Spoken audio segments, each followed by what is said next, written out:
وجعلنا نومكم سباتا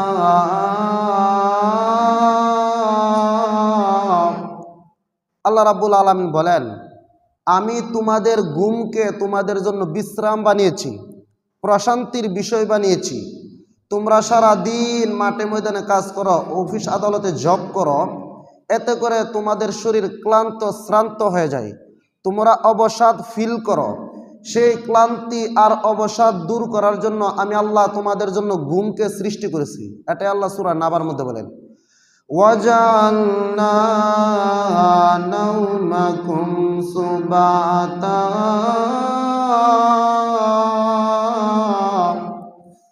হ্যাঁ দুনিয়াবাসী, তোমরা যে রাত্রিবেলা ঘুমাও, এটা কি জিনিস তোমরা জানো? এটা আমি আল্লাহর নিয়ামত তোমাদের উপর। ফতুয়া আপনারা দিবেন, কথা আপনারা বলবেন। বলেন তো, কেউ যদি একটা না অনেক দিন যাবত না ঘুমাইতে পারে, তাহলে কি তার মাথা ঠিক থাকবে? অবশ্যই সে পাগল হয়ে যাবে। তাহলে আল্লাহ রাব্বুল আলামিন ঘুমকেও সৃষ্টি করেছেন। তাফসীরের কিতাব এসেছে, আল্লাহ রাব্বুল আলামিন আমাদেরকে যেমন সৃষ্টি করেছেন, আমাদের জন্য ঘুমকেও সৃষ্টি করেছেন আল্লাহর নিয়ামত হিসেবে। ঘুমকে কেন সৃষ্টি করেছেন?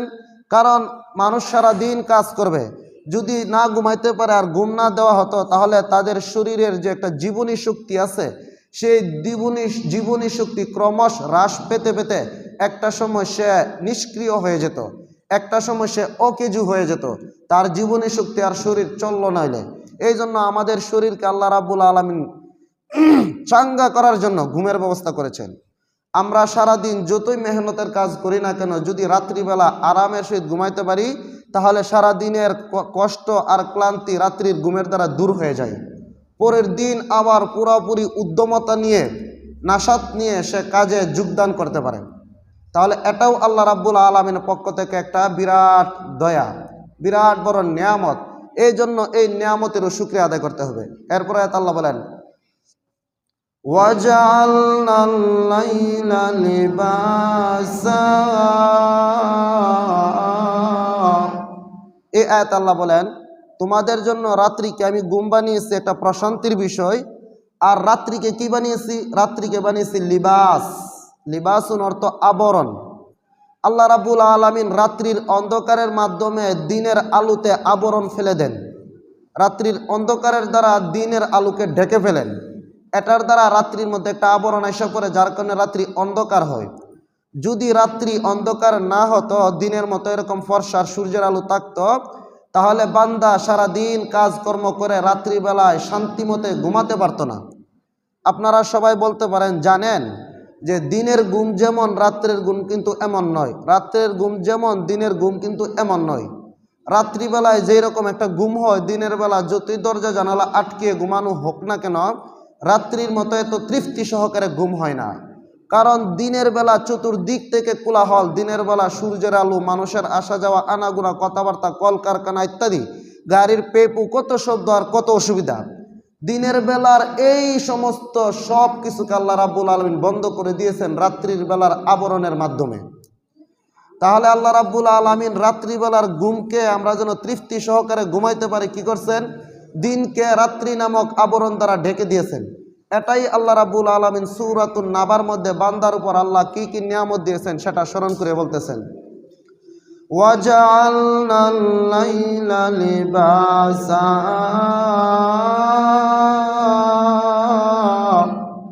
হ্যাঁ দুনিয়াবাসী, তোমরা কি আমি আল্লাহ তোমাদেরকে কি কি নিয়ামত দিয়েছি সেটা দেখো না?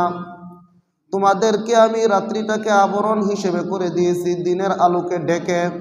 যদি এটা না করতাম, তাহলে তোমরা সারাদিন পরিশ্রম করে ক্লান্ত শ্রান্ত হয়ে, অবসাদগ্রস্ত হয়ে সেই ক্লান্ত আর শ্রান্তকে আর অবসাদকে দূর করতে পারতে না, যদি না আমি আল্লাহ রাত্রির মতো এরকম একটা আবরণ না দিতাম।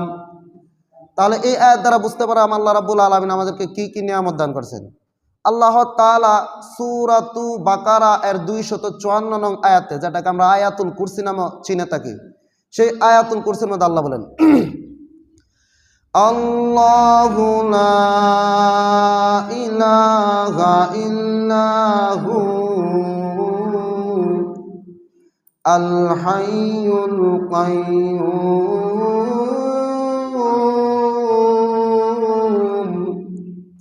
লা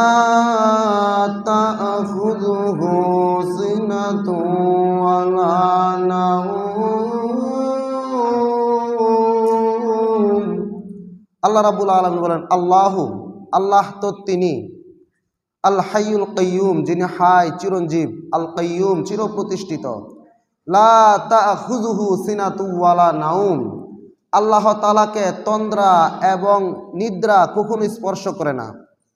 আল্লাহ রাব্বুল আলামিনকে তন্দ্রা এবং নিদ্রা স্পর্শ করে না কেন? যদি আল্লাহ রাব্বুল আলামিন আমাদের মতো ঘুমাইতেন, অসুবিধাটা কী ছিল? বনি ইসরাইল মুসা আলাইহিস সালামকে যা জিজ্ঞেস করলেন, হ্যাঁ নবী মুসা, আল্লাহ তাআলা ঘুমায় না কেন? সাংঘাতিক একটা প্রশ্ন করছে, আল্লাহ ঘুমায় না কেন? বনি ইসরাইলের লোকেরা মুসা আলাইহিস সালামের উম্মতরা আল্লাহকে যায় প্রশ্ন করছে, রাসূল নবীকে যায় মুসা আলাইহিস সালামকে যায় প্রশ্ন করছে, হ্যাঁ নবী মুসা, আল্লাহ ঘুমায় না কেন? তখন আল্লাহ তাআলা কি করছেন? মুসা আলাইহিস সালামের উপর ওহী নাজিল করছেন। আয়াতুল কুরসি এর ব্যাখ্যায় তাফসিরে জালালাইন এর হাশিয়ার মধ্যে মুফাসসিরিনে কেরাম উল্লেখ করছেন, মুহাশশির রাহিমাহুল্লাহ উল্লেখ করছেন, কাদ আওহা ইলা মুসা, আল্লাহ তাআলা মুসা আলাইহিস সালামের উপর ওহী নাজিল করছেন, কুল্লি হাউলাই, হে নবী মুসা আপনি আপনার উম্মতদেরকে বলে দেন, ইন্নী আমসিকুস সামাওয়াতি ওয়াল আরদা বিকুদরাতি, আমি আল্লাহ আসমান এবং জমিনকে আমার কুদরতের দ্বারা ধরে রেখেছি। ফালাউ আখাযানি নাউমুন আও নুআসুন লাযালাতা, আল্লাহ বলেন যদি আমাকে তন্দ্রা এবং নিদ্রা স্পর্শ করত তাহলে আসমান এবং দুনিয়া, আসমান এবং জমিনের যে একটা নিজাম আছে, যে একটা ডিসিপ্লিন আছে, যে একটা নিয়ম আছে, সেই নিয়ম ধ্বংস হয়ে যেত। আল্লাহ যদি ঘুমাইতেন তাহলে আসমান এবং জমিন বর্তমানে যেমন আছে এমন থাকতো না, এগুলো কোন দিন ধ্বংস হয়ে যেত। এই জন্য আল্লাহ রাব্বুল আলামিন মুসা আলাইহিস সালামের কাছে তার উম্মতরা যে প্রশ্ন করেছেন, সেই প্রশ্নের উত্তর স্বয়ং আল্লাহ তাআলা মুসা আলাইহিস সালামের কাছে ওহী করে জানিয়ে দিয়েছেন। আপনি আপনার উম্মত সহ কিয়ামত পর্যন্ত যত মানুষ আসবে সবাইকে বলে দেন আমি এই জন্যই ঘুমাই না। আল্লাহ তাআলা না ঘুমানো এটাও আমাদের জন্য নিয়ামত। আল্লাহ তাআলা যদি রাত্রিবেলা ঘুমিয়ে যেত তাহলে তার কোনো বান্দা যদি অসুবিধাগ্রস্ত হয়ে বিপদে পড়ে আল্লাহ বলে ডাক দিত, তাহলে তার হেফাজতের জন্য তার এই বিপদে পড়ে যে ডাক দিয়েছে তার ডাকে কে সাড়া দিলইলে? এই জন্য আল্লাহ রাব্বুল আলামিন আমাদের জন্যই ঘুমাই নাই। তাহলে এটাও আল্লাহ তাআলার বিরাট এক নিয়ামত আমাদের উপর। এরপরে আমি যে সূরাত ইব্রাহিমের 34 নং আয়াত তেলাওয়াত করেছিলাম, সেই আয়াত আল্লাহ বলেন ইন্নাল ইনসানা লা যালুমুন কাফার, নিশ্চয় মানুষ বড়ই কাফার, অকৃতজ্ঞ, জুলুম কারণেওয়ালা, জুলুমকারী। আল্লাহ রাব্বুল আলামিন বলতেছেন দেখো দুনিয়ার মধ্যে আমি সব কিছু তোমাদের জন্য সৃষ্টি করেছি, হাঁস মুরগ গরু ছাগল কুত্তা বিলাই কুকুর বিড়াল যা আছে সব কিছু আল্লাহ রাব্বুল আলামিন আমাদের জন্য সৃষ্টি করেছেন। দেখেন আপনি আপনার বাড়ির মধ্যে একটা কুকুর লালন পালন করেন, কুকুরকে কি দেন?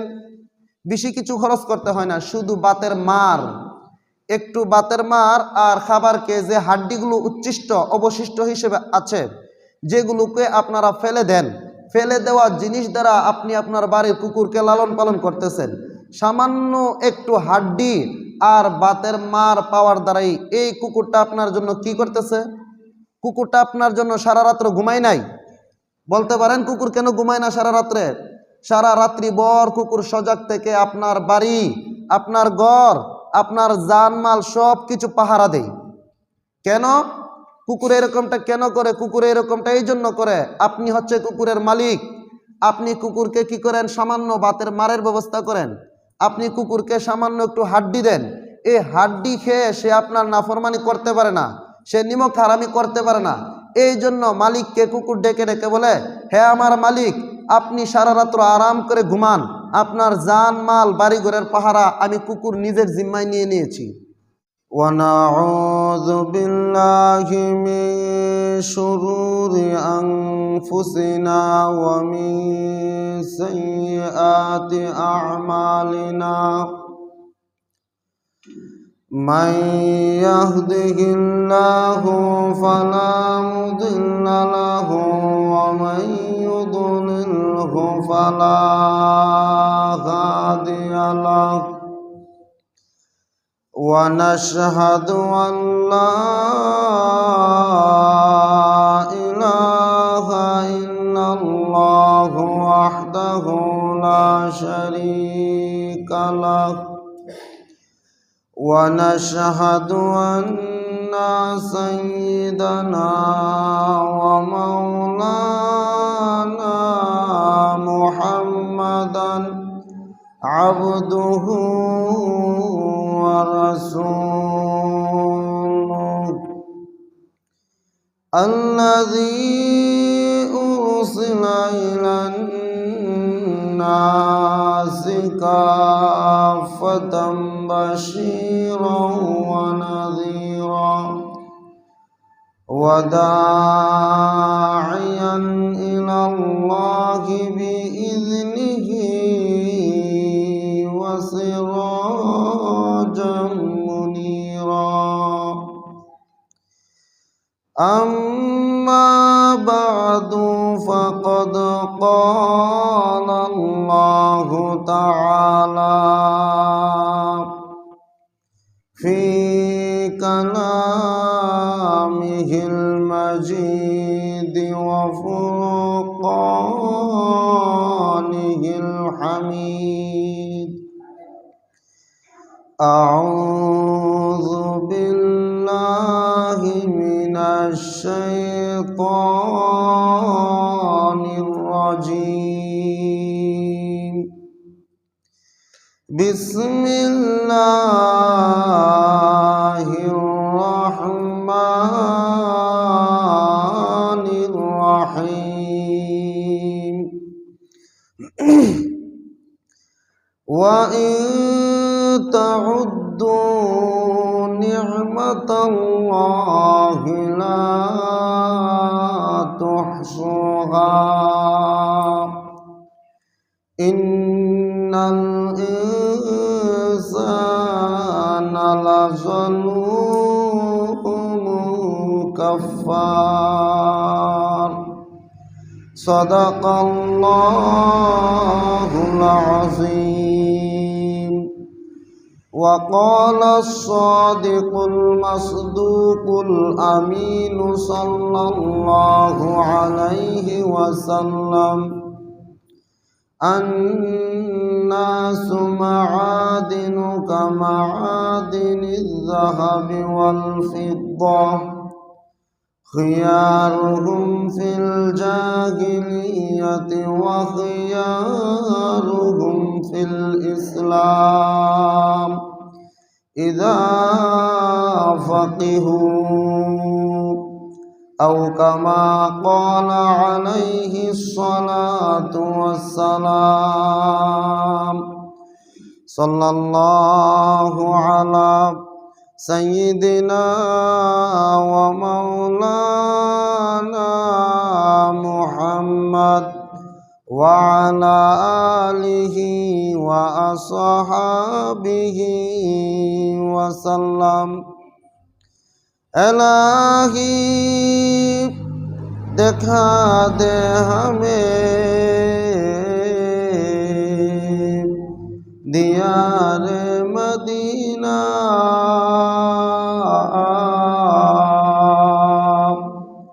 इलाही बना दे हमें गुबारे मदीना बलगल उला बिकमालिही कशफत दुजा बिजमालिही हसनत जमीउ खिसालिही सल्लू अलैहि व आलिहि।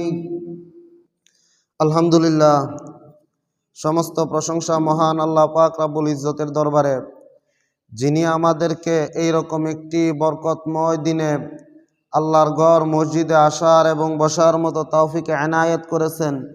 এজন্য সকলেই অন্তরের অন্তঃস্থল থেকে কালিমাতুশ শুকর আদায় করে বলি আলহামদুলিল্লাহ। সম্মানিত মুসল্লিয়ানে কেরাম, আমরা বিগত দিন থেকেই শুরু করেছিলাম আল্লাহর নিয়ামতের আলোচনা। এরই ধারাবাহিকতায় আজকেও আমরা আল্লাহর নিয়ামতের আলোচনা করব। এবং পরিশেষে ইসকন নিয়ে কিছু কথাবার্তা বলা হবে। আল্লাহ রাব্বুল আলামিন আমাদের প্রত্যেককে ইখলাসের নিয়তে বলার এবং আপনাদেরকেও ইখলাসের নিয়তে এবং আমলের নিয়তে শোনার তৌফিক দান করুন। সবাই বলে আমিন। আরে বাড়াই দিন বলা ভাঙা। সম্মানিত উপস্থিতি, আমি খুতবার মধ্যে যে আয়াতটুকু তেলাওয়াত করেছি সেই আয়াত আল্লাহ রাব্বুল আলামিন বলেন, ওয়া ইন তাউদ্দু নি'মাতাল্লাহ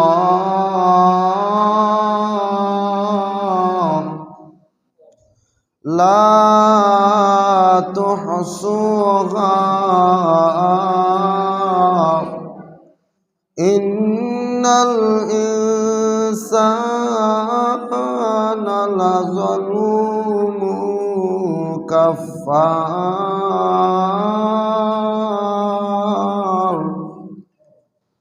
সূরাতু ইব্রাহিম এর 34 নং আয়াত আমি আপনাদের সামনে তেলাওয়াত করেছি। সূরাতু ইব্রাহিম এর 34 নং আয়াত আল্লাহ রাব্বুল আলামিন বলেন, হে দুনিয়াবাসী, হে দুনিয়ার মানুষ এবং জিনজাতি, তোমরা যদি আমি আল্লাহ প্রদত্ত নিয়ামতগুলা গণনা করতে শুরু করো, লা তুহসুহা, তোমরা এটাকে গণনা করে শেষ করতে পারবে না। এরপর আল্লাহ বলেন, ইন্নাল ইনসানা লা জালুমুন কাফার, নিশ্চয় মানুষ বড়ই অকৃতজ্ঞ, বড়ই জালেম, বড়ই নিমক হারাম। আল্লাহ রাব্বুল আলামিন আমাদেরকে কি কি নিয়ামত দান করেছেন সেগুলো বিগত প্রায় 4 সপ্তাহ পর্যন্ত আলোচনা করেছি। আজকের শুক্রবার হচ্ছে 5ম পর্ব, আল্লাহর নিয়ামতের আলোচনার 5ম শুক্রবার আজকেরটা। তো আজকে যা আলোচনা করতে চাই সেটা হচ্ছে আল্লাহ রাব্বুল আলামিন মানুষদেরকে যে যে নিয়ামত দান করেছিলেন এর মধ্যে অন্যতম একটা নিয়ামত হচ্ছে আল্লাহ রাব্বুল আলামিন আমাদের জন্য তার প্রিয় হাবিব সাল্লাল্লাহু আলাইহি ওয়াসাল্লামকে আমাদের মাঝে পাঠিয়েছেন। আর উনাকে পাঠানোর মাধ্যমে আল্লাহ রাব্বুল আলামিন উম্মতে আখিরা সর্বশেষ উম্মতকে সর্বশ্রেষ্ঠ ফজিলত আর সম্মান দান করেছেন। এই সর্বশ্রেষ্ঠ ফজিলত আর সম্মান এবং আখিরাতেও সর্বশ্রেষ্ঠ ফজিলত পাওয়া এটা আল্লাহ তাআলার পক্ষ থেকে বিরাট এক নিয়ামত।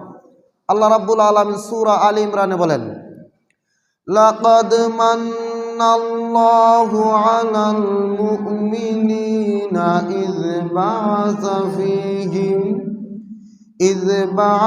ফীহিম রাসূলাম মিন আনফুসিহিম ইয়াতলু আলাইহিম আয়াতিহি ওয়া ইউযাক্কিহিম وَيُعَلِّمُهُمُ الْكِتَابَ وَالْحِكْمَةَ وَإِنْ كَانُوا مِنْ قَبْلُ لَفِي ضَلَالٍ مُبِينٍ।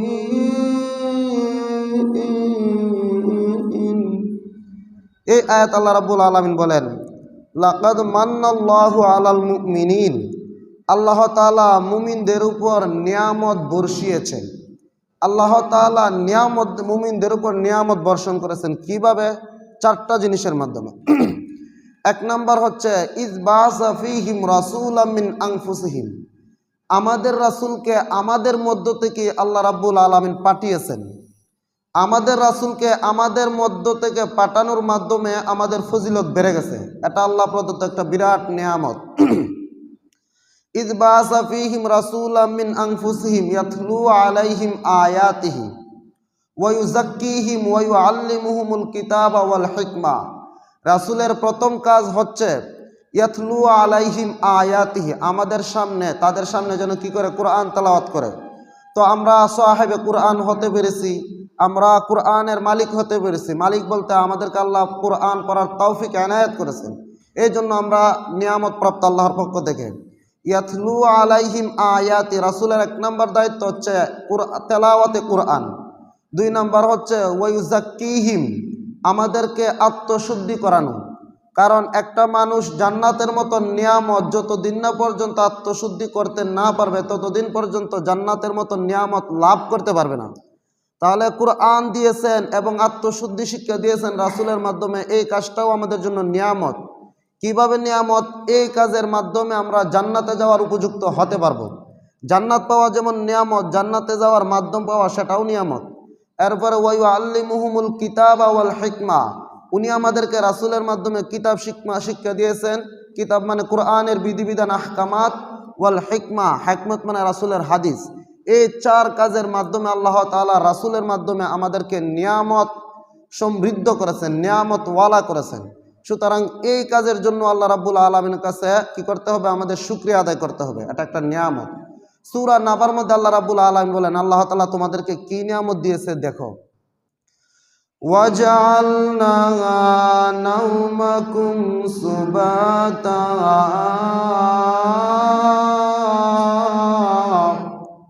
আল্লাহ রাব্বুল আলামিন বলেন, আমি তোমাদের ঘুমকে তোমাদের জন্য বিশ্রাম বানিয়েছি, প্রশান্তির বিষয় বানিয়েছি।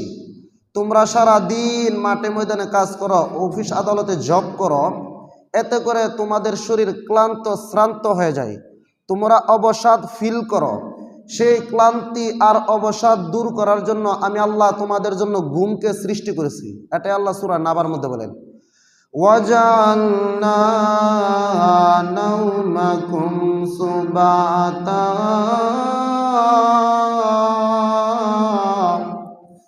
হ্যাঁ দুনিয়াবাসী, তোমরা যে রাত্রিবেলা ঘুমাও, এটা কি জিনিস তোমরা জানো? এটা আমি আল্লাহর নিয়ামত তোমাদের উপর।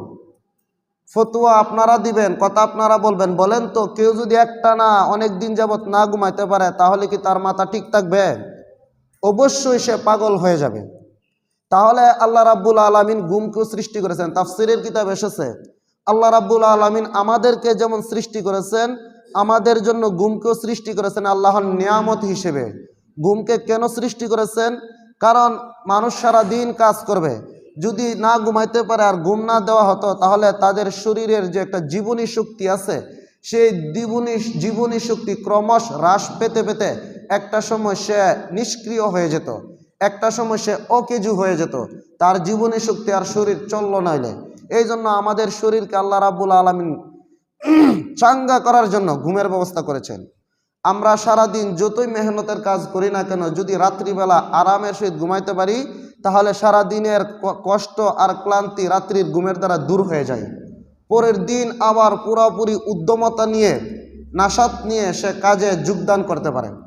তাহলে এটাও আল্লাহ রাব্বুল আলামিনের পক্ষ থেকে একটা বিরাট দয়া, বিরাট বড় নিয়ামত। এই জন্য এই নিয়ামতেরও শুকরিয়া আদায় করতে হবে। এরপরে আল্লাহ বলেন, ওয়াজআলনাল লাইলা লিবাসা।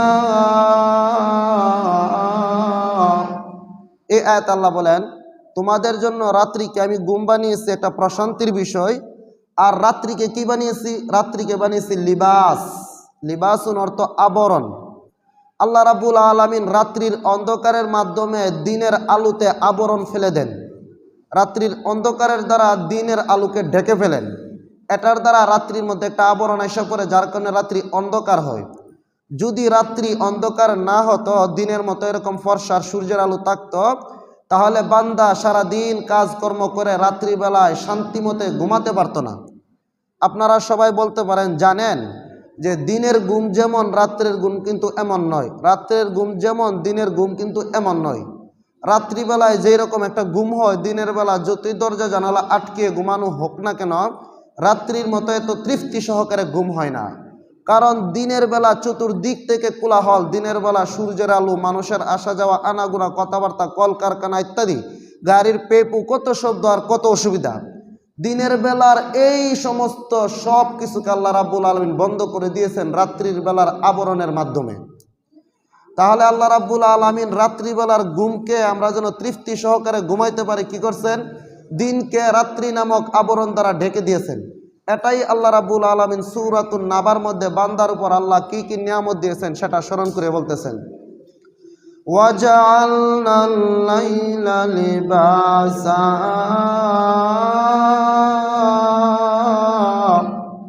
হ্যাঁ দুনিয়াবাসী, তোমরা কি আমি আল্লাহ তোমাদেরকে কি কি নিয়ামত দিয়েছি সেটা দেখো না? তোমাদেরকে আমি রাত্রিটাকে আবরণ হিসেবে করে দিয়েছি, দিনের আলোকে ঢেকে। যদি এটা না করতাম, তাহলে তোমরা সারাদিন পরিশ্রম করে ক্লান্ত শ্রান্ত হয়ে অবসাদগ্রস্ত হয়ে সে ক্লান্ত আর শ্রান্ত কার অবসাদকে দূর করতে পারতে না যদি না আমি আল্লাহ রাত্রির মতো এরকম একটা আবরণ না দিতাম। তাহলে এই আয়াত দ্বারা বুঝতে পারলাম আল্লাহ রাব্বুল আলামিন আমাদেরকে কি কি নিয়ামত দান করছেন। আল্লাহ তাআলা সূরাতু বাকারা এর 254 নং আয়াতে, যেটাকে আমরা আয়াতুল কুরসি নামে চিনে থাকি, সেই আয়াতুল কুরসির মধ্যে আল্লাহ বলেন, আল্লাহু লা ইলাহা ইল্লাহু আল হাইয়ুল কাইয়্যুম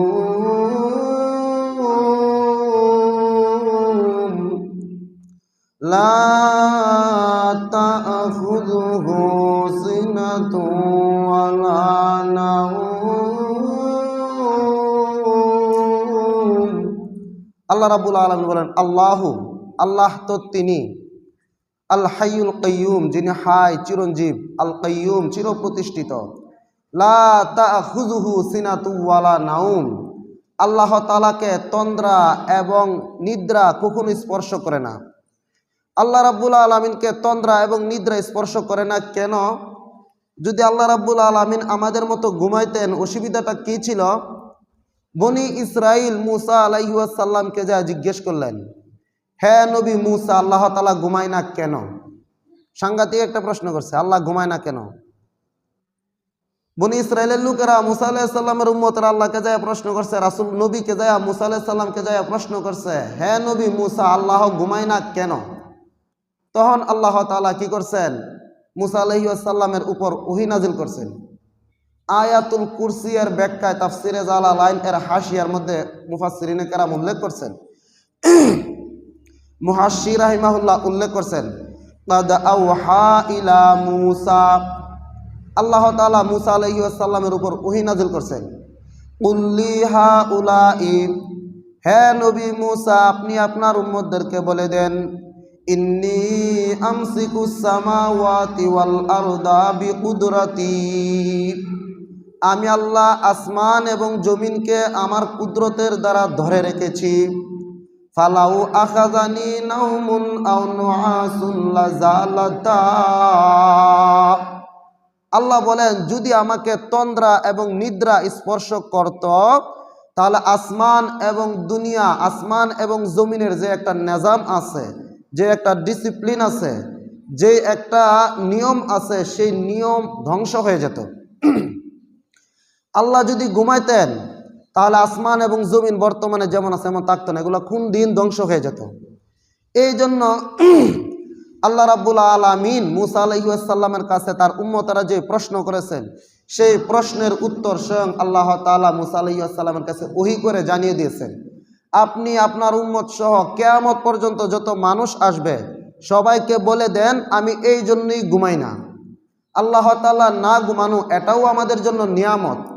আল্লাহ তাআলা যদি রাত্রিবেলা ঘুমিয়ে যেত তাহলে তার কোনো বান্দা যদি অসুবিধাগ্রস্ত হয়ে বিপদে পড়ে আল্লাহ বলে ডাক দিত, তাহলে তার হেফাজতের জন্য তার এই বিপদে পড়ে যে ডাক দিয়েছে তার ডাকে কে সাড়া দিলইলে? এই জন্য আল্লাহ রাব্বুল আলামিন আমাদের জন্যই ঘুমাই নাই। তাহলে এটাও আল্লাহ তাআলার বিরাট এক নিয়ামত আমাদের উপর। এরপরে আমি যে সূরাতু ইব্রাহিমের 34 নং আয়াত তেলাওয়াত করেছিলাম, সেই আয়াত আল্লাহ বলেন, ইন্নাল ইনসানা লা যালুমুন কাফার, নিশ্চয় মানুষ বড়ই কাফার, অকৃতজ্ঞ, জুলুম কারণেওয়ালা, জুলুমকারী। আল্লাহ রাব্বুল আলামিন বলতেছেন, দেখো দুনিয়ার মধ্যে আমি সব কিছু তোমাদের জন্য সৃষ্টি করেছি, হাঁস মুরগ গরু ছাগল কুত্তা বিলাই কুকুর বিড়াল যা আছে সব কিছু আল্লাহ রাব্বুল আলামিন আমাদের জন্য সৃষ্টি করেছেন। দেখেন আপনি আপনার বাড়ির মধ্যে একটা কুকুর লালন পালন করেন, কুকুরকে কি দেন? বেশি কিছু খরচ করতে হয় না, শুধু বাতের মার, একটু বাতের মার আর খাবারকে যে হাড্ডিগুলো উচ্ছিষ্ট অবশিষ্ট হিসেবে আছে যেগুলোকে আপনারা ফেলে দেন, ফেলে দেওয়া জিনিস দ্বারা আপনি আপনার বাড়ির কুকুরকে লালন পালন করতেছেন। সামান্য একটু হাড্ডি আর বাতের মার পাওয়ার দ্বারাই এই কুকুরটা আপনার জন্য কি করতেছে? কুকুরটা আপনার জন্য সারা রাত্র ঘুমায় নাই। বলতে পারেন কুকুর কেন ঘুমায় না সারা রাত্রে? সারা রাত্রি ভর কুকুর সজাগ থেকে আপনার বাড়ি, আপনার ঘর, আপনার জানমাল সব কিছু পাহারা দেয়। কেন কুকুর এরকমটা কেন করে? কুকুর এরকমটা এই জন্য করে, আপনি হচ্ছে কুকুরের মালিক, আপনি কুকুরকে কি করেন, সামান্য বাতের মারের ব্যবস্থা করেন, আপনি কুকুরকে সামান্য একটু হাড্ডি দেন, এই হাড্ডি খেয়ে সে আপনার নাফরমানি করতে পারে না, সে নিমক হারামি করতে পারে না। এই জন্য মালিককে কুকুর ডেকে ডেকে বলে, হে আমার মালিক, আপনি সারা রাত্র আরাম করে ঘুমান, আপনার জান মাল বাড়িঘরের পাহারা আমি কুকুর নিজের জিম্মায় নিয়ে নিয়েছি। এটার মাধ্যমে আমরা বুঝতে পারি যে সামান্য একটু নিয়ামত পাইলে কুকুর যদি এরকম করতে পারে, তাহলে আল্লাহ রাব্বুল আলামিন আমাদেরকে কত কত নিয়ামত দিয়েছেন। সেই নিয়ামতের কারণে তো আমরা সর্বশ্রেষ্ঠ মাখলুক হওয়া হিসেবে আরও বেশি আনুগত্য স্বীকার করা দরকার ছিল। আমরা তো সর্বশ্রেষ্ঠ মাখলুক। আল্লাহ রাব্বুল আলামিন কুকুর সৃষ্টি করেছেন, বিড়াল সৃষ্টি করেছেন, পশু পাখি সৃষ্টি করেছেন, আমাদেরকেও সৃষ্টি করেছেন, মাখলুক সবাই। এর মধ্যে আমরা হচ্ছি সর্বশ্রেষ্ঠ। যেহেতু আমরা সর্বশ্রেষ্ঠ, এই জন্য আমাদের দায়িত্ববোধ ও বেশি থাকা উচিত ছিল, কিন্তু আমরা আমাদের দায়িত্ববোধের জায়গাটুকু পূরণ করি না, আমরা নিমক হারামি করি।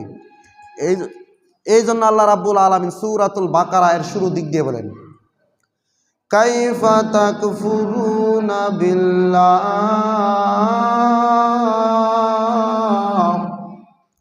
ওয়া কুনতুম আমওয়াতান ফাআহইয়াকুম সুম্মা ইউমীতুকুম সুম্মা ইউহয়ীকুম সুম্মা ইলাইহি তুরজাউন।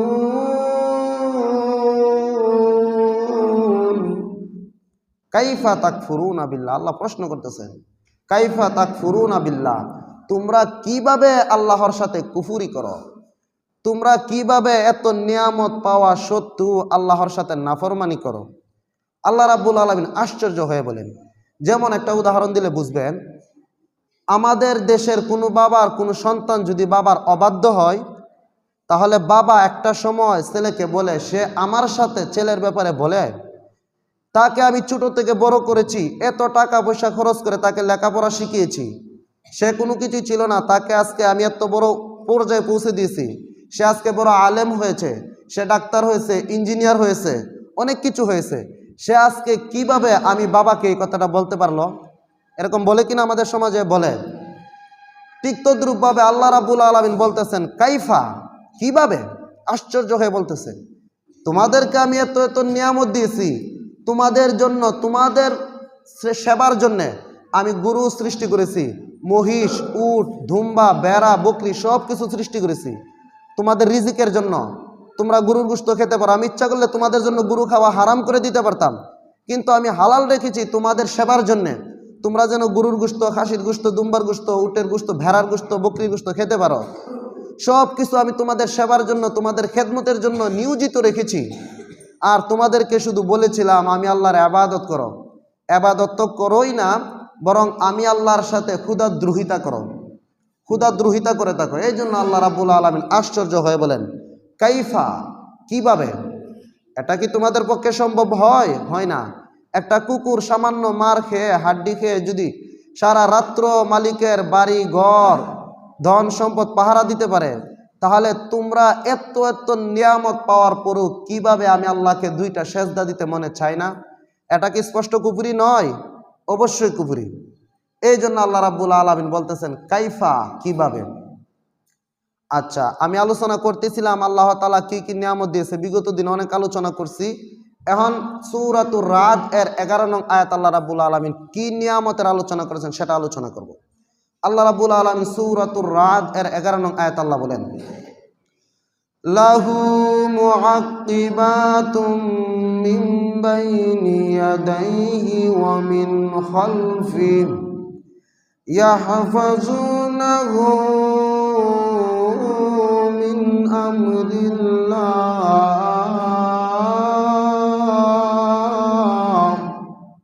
এই আয়াত আল্লাহ বলেন, লাহু মুআক্কিবাতুম মিন বাইনি ইয়াদাইহি ওয়া মিন খালফি, আমি আমার প্রত্যেকটা বান্দার জন্যে, প্রত্যেকটা মানুষের জন্যে মুআক্কিবাতুন, প্রহরী নিযুক্ত করেছি, পাহারাদার নিযুক্ত করেছি, ইয়াহফাজুনাহু মিন বাইনি ইয়াদাইহিম ওয়া মিন খালফিহিম, সেই প্রত্যেকটা মানুষকে আমি আল্লাহর তরফ থেকে নিয়োজিত প্রহরীরা তার সামনে থেকে পিছন থেকে তাকে হেফাজত করে, তাকে পাহারা দেয়, তাকে সেফটি দিয়ে থাকে।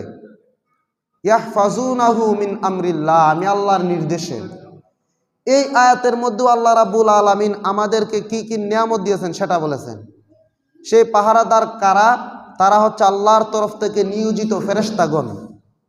আল্লাহ তাআলা প্রত্যেকটা মানুষের হেফাজতের জন্য অগণিত ফেরেশতা মোতায়েন করে রেখেছেন। তাফসিরে দুররে মানসুরের মধ্যে 20 জন ফেরেশতার কথা উল্লেখ করা হয়েছে। আমার সাথে, আপনার সাথে, আপনাদের সবার সাথে 20 জন ফেরেশতা নিয়োজিত আছে। আল্লাহ কেন নিয়োজিত করেছেন? প্রত্যেকটা বান্দাকে যেন ফেরেশতারা সমস্ত বিপদ আপদ থেকে হেফাজত করতে পারে। এখন আপনাদের এশকাল জাগতে পারে, প্রশ্ন জাগতে পারে, যদি আল্লাহ তাআলা প্রত্যেক বান্দাকে হেফাজতের জন্য 20 জন ফেরেশতা নিযুক্ত করেই থাকেন, তাহলে এই বান্দারা অ্যাক্সিডেন্ট করে কিভাবে, আগুনে পুড়ে যায় কিভাবে, সাগরে ডুবে যায় কিভাবে?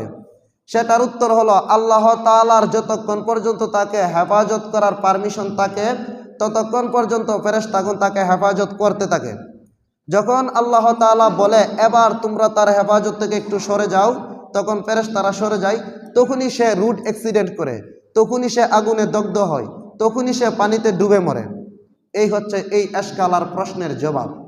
এবার আসেন 20 জন ফেরেশতা প্রত্যেকটা মানুষের পিছনে কিভাবে ডিউটি করে, প্রত্যেকটা মানুষকে কিভাবে সিকিউরিটি দেয়। তাফসিরে দুররে মানসুরে এসেছে, তাফসিরে কুরতুবিতেও বিরাট লম্বা চূড়া আলোচনা এসেছে ফেরেশতাগণ কিভাবে মানুষকে হেফাজত করে, ফেরেশতারা প্রত্যেকটা মানুষকে কিভাবে সিকিউরিটি দেয়, ফেরেশতারা প্রত্যেকটা মানুষকে কিভাবে সমস্ত বিপদ আপদ থেকে বাঁচিয়ে রাখে। তাফসিরে দুররে মানসুরে এসেছে ফেরেশতা 20 জন ফেরেশতা 2 বেলা ডিউটি করে, 24 ঘন্টায় রাত্রি আর দিনে 2 বেলা ডিউটি করে। একদল ফেরেশতাদের একটা টিম, যেই টিমের সদস্য মেম্বার হচ্ছে, যেই টিমের সদস্য হচ্ছে 10 জন।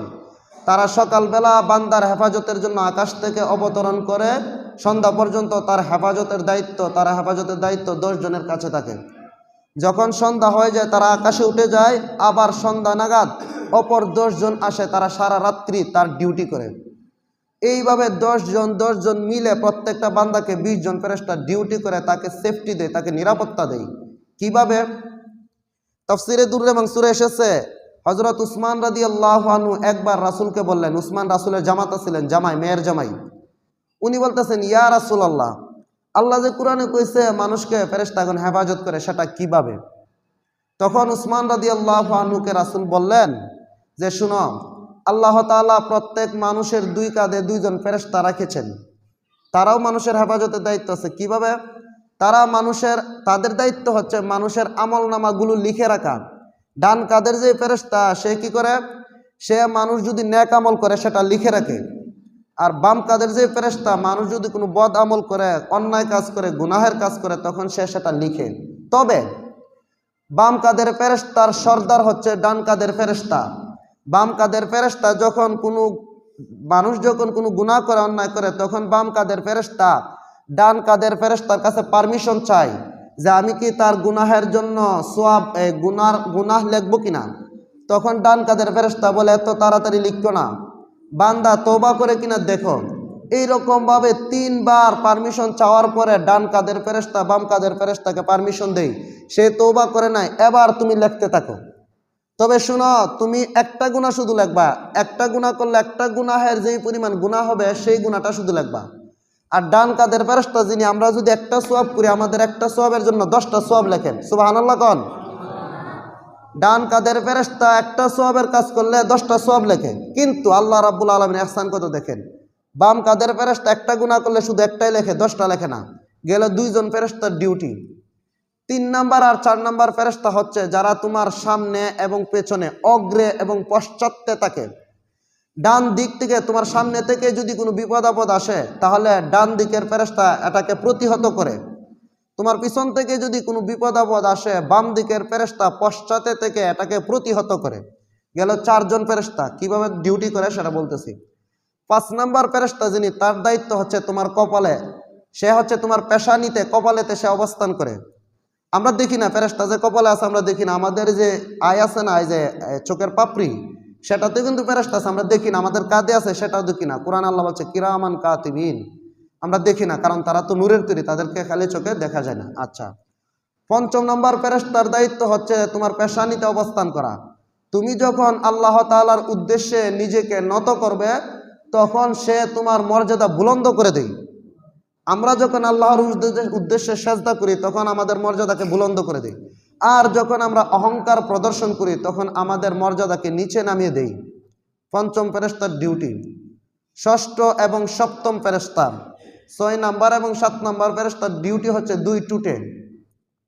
আমাদের যে 2টা টুট, এই 2 টুটে 2 জন ফেরেশতা নিয়োজিত আছে।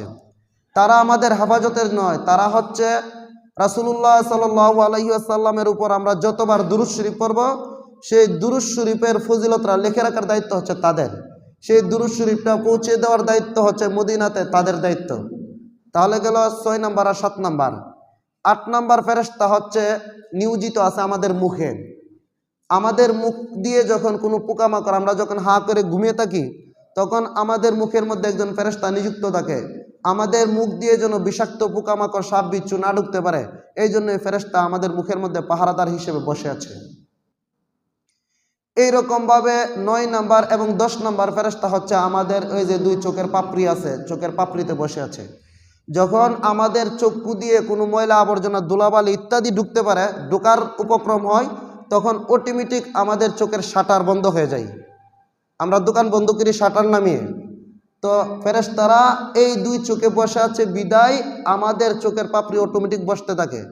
কারণ এই যে পাপড়ি যে ওঠানামা করে এটা কিন্তু আমাদের ইচ্ছাধীন নয়।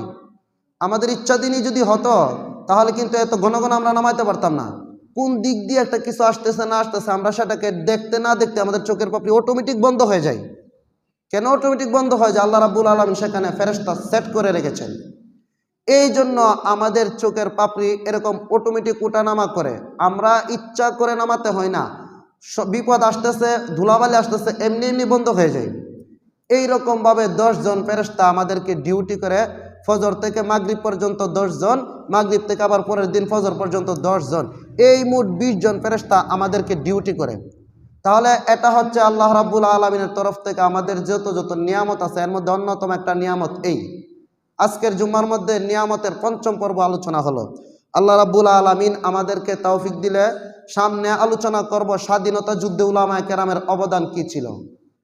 শহীদ প্রেসিডেন্ট মরহুম জিয়াউর রহমান কি অবদান ছিল, শেখ মুজিবুরের কি অবদান ছিল, উলামায়ে কেরামের কি অবদান ছিল। উলামায়ে কেরামের অবদানের ইতিহাস আমরা অনেকেই জানি না।